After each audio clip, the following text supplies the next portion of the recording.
नमस्कार शेतकरी मित्रांनो. आज आमच्या गोठ्यातील शेणखत भरणी चालू आहे. शेणखत भरून वावरामध्ये नेऊन टाकत आहोत. तर हे पाहू शकता, हे शेणखत पूर्णपणे कुजलेलं नाही आहे. याला बुरशी आलेली आहे. असं शेणखत जर आपण वावरात नेऊन टाकलं तर वावरात पिकांना बुरशी लागण्याची बहुत जास्त शक्यता असते. हे पाहू शकता. व या शेणखतामध्ये अशा खूप प्रमाणात रुण्या निघत आहेत. हे पाहू शकता रुण्या. हे रुण्या जर शेतात आपण अशाच टाकल्या तर पिकाचं जास्त प्रमाणात नुकसान करणार आहेत. त्यामुळे शिवकल्याण सेवाभावी संस्थेच्या वतीने त्यांच्याकडे मार्गदर्शन घेऊन आपण यावर्षीपासून नवीन जे शेण येणार आहे तेव्हापासून गांडूळ खत प्रकल्प राबविणार आहोत.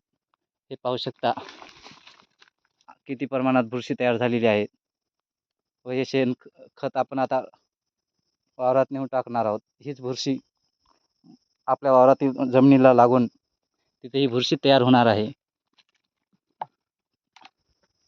व सर्व शेतकऱ्यांनी ज्यांच्याकडे जर गांडूळ खत प्रकल्प राबवण्यासाठी जर उपलब्धता नसेल तर त्या शेतकऱ्यांनी जेव्हा आपण शेणखत टाकतो जरासा ढिगारा झाला त्यावर पाणी टाकण्याची सोय करावी.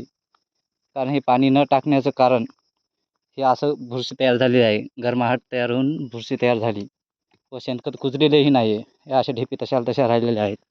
हे पाहू शकता ढेपी. हे वावरात नेऊन जरी टाकलं तरी याला कुजायला कमसे कम 1 वर्ष लागते. अशाला अशी ढेपी तयार होऊ शकतात. त्यामुळे शेतकऱ्यांनी आम्हीही गांडूळ खत राबवण्याच्या तयारीला लागलो आहोत. आपणही गांडूळ खत प्रकल्प राबवावा. नाहीतर जिथं आपण उखंडा तयार करणार आहोत त्या उखंड्यामध्ये एका महिन्याला तरी आपण पाणी तरी सोडावे. व विशेष ज्याप्रमाणे हे असं शेणखत तयार झालं हे होणार नाही. धन्यवाद.